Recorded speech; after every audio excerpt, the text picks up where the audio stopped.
Hello everyone. I'm taking this angle grinder and carefully removing its flange. You'll see why this small metal piece is important for our project later on. Now, I'm taking a spark plug. What do you think I will do when I combine the flange and spark plug together? I'm using pliers to carefully remove the top part because we need to modify this part. Next, I'm taking a fine marker and using the flange as a template to mark out specific drilling points on the top of the spark plug. This precision marking is crucial for aligning our future components perfectly.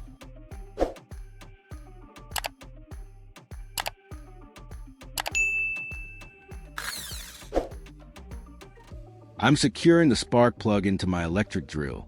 I'm tightening the chuck firmly to make sure it's held securely and spins without wobble, which is essential for safe and accurate grinding. While the spark plug was spinning, I carefully used an angle grinder to cut the marked threaded section off the end of the spark plug. This allowed for a more precise cut, which was essential for its new function. Once I finished cutting, I carefully removed the chuck to get the spark plug out of the drill. Now you can clearly see the new correct bit. After using the angle grinder, I removed the flange again.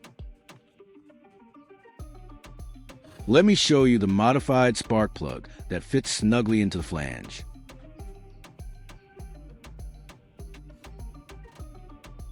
I took a wooden dowel and secured it to the vise.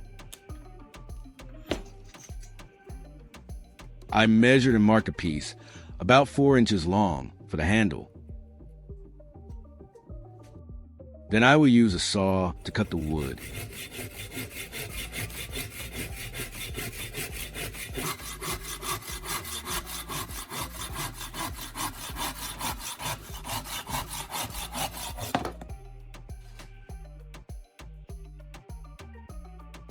Here's the cut section of wood. It's the perfect size for a comfortable grip. Now I need to refine its shape for optimal use. I'm using the angle grinder again, but this time with a sanding disc to shape and smooth one end of the wooden handle.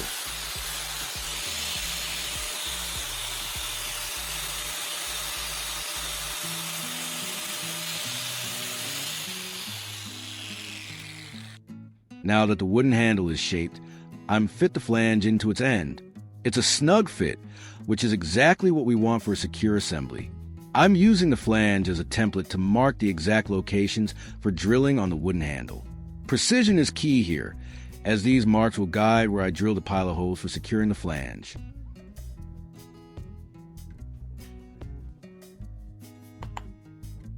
With the handle back in the vise, I'm now drilling a central hole where the spark plug will ultimately sit. I'm going slowly and steadily to ensure the hole is perfectly straight and deep enough to accommodate the spark plug securely.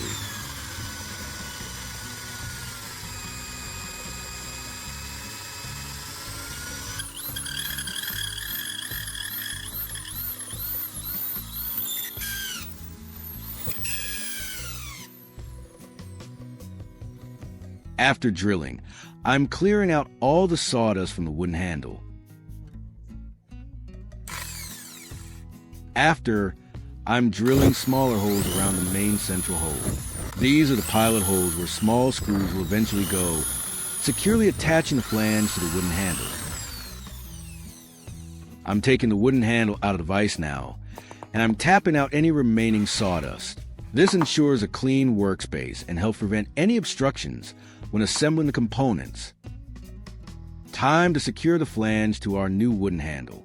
Here are the small screws I'll be using to permanently attach the flange to the wooden handle.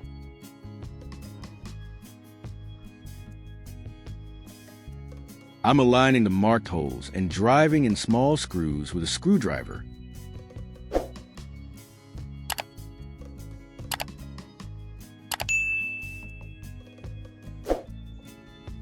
I'm securing the spark plug in a vise, and I'm carefully using a hammer to break and remove the ceramic part. I'm carefully using pliers to remove the remaining ceramic insulator, exposing the internal metal rod. Leave a comment and let me know which country you are watching from. It's great that we can connect and chat from all over the world.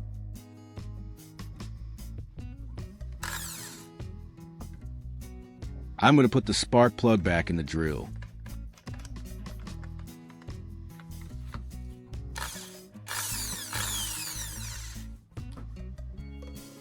Now I'm going to use the angle grinder with the sanding disc again, but this time to sharpen the tip of the spark plug, which is the heating element for the homemade soldering iron.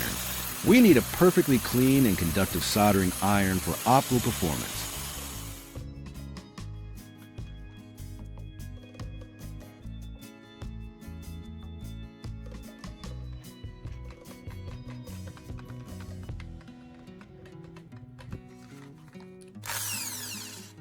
I'm still working on grinding the other end of the spark plug.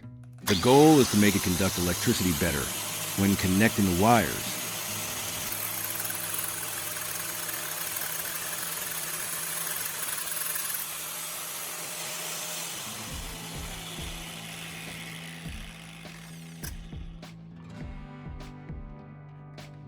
Finally, I took the modified and perfectly sharpened spark plug off the drill. Look at that sharp solder tip. It's going to work like a charm.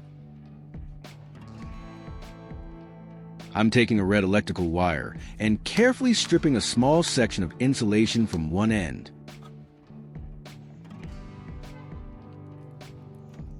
This exposed copper will be our crucial electrical contact point for conductivity. I'm tinning the stripped copper wire with soldering iron. This process ensures a clean, strong, and highly conductive connection, which is vital for efficient electrical flow in our tool. I'll secure the spark plug in a vise and apply more solder to ensure an incredibly strong and reliable electrical connection. I'm attaching the solder end of the wire to the head of the spark plug. This forms the circuit for the heating element.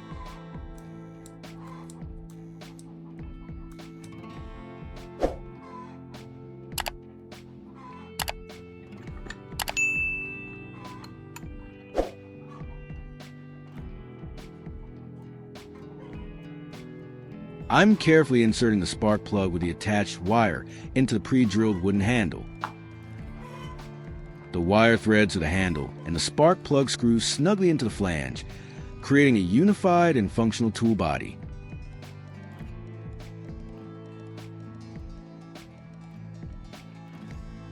To ensure maximum durability and stability, I'm adding a few drops of super glue around the base of the spark plug where it meets the wooden handle. This prevents any movement during use. It feels sturdy and the sharpened spark plug tip is looking great. For the other end of the red wire, I'm stripping the insulation and attaching a small alligator clip.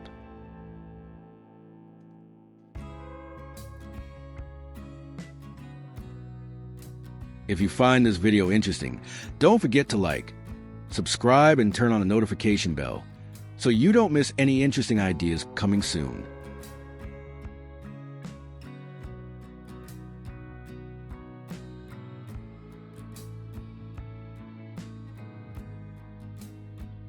I'll crimp it firmly with pliers to ensure a solid electrical contact.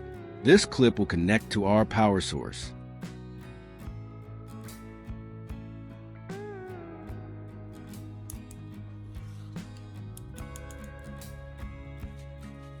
I'm carefully attaching a small spring to the tip of our spark plug tool. This spring is crucial. It will act as a pressure contact.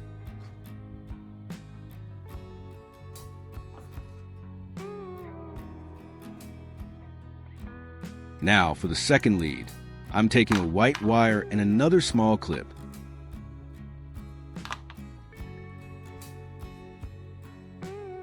I'll strip one end of the white wire and attach the clip to one end, again, ensuring a good crimp.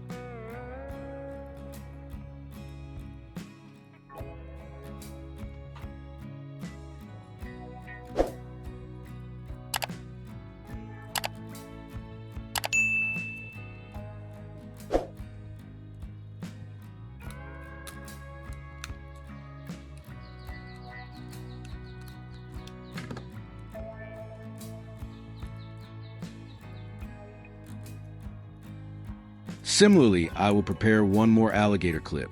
This is the ground connection for the welding equipment. Here's our 12-volt battery, the power source for our amazing new tool. I'm connecting both our red and white leads to a battery. Our homemade tool is ready.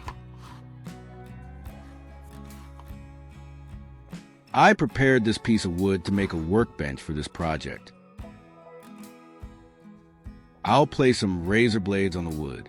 Watch what happens when I touch the soldering iron to the razor blades on the block of wood.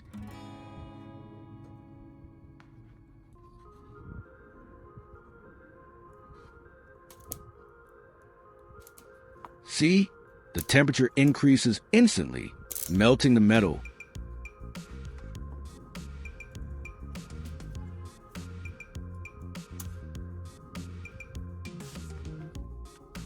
Look how effortlessly it heats up and melts through them. This small, handcrafted device is incredibly powerful and demonstrates what you can achieve with a little ingenuity. If you have any comments, please leave them below. If you find the video interesting, please give me a like. Don't forget to share it with your family and friends. Remember to subscribe to the channel. Thank you for watching, and I'll see you in the next one.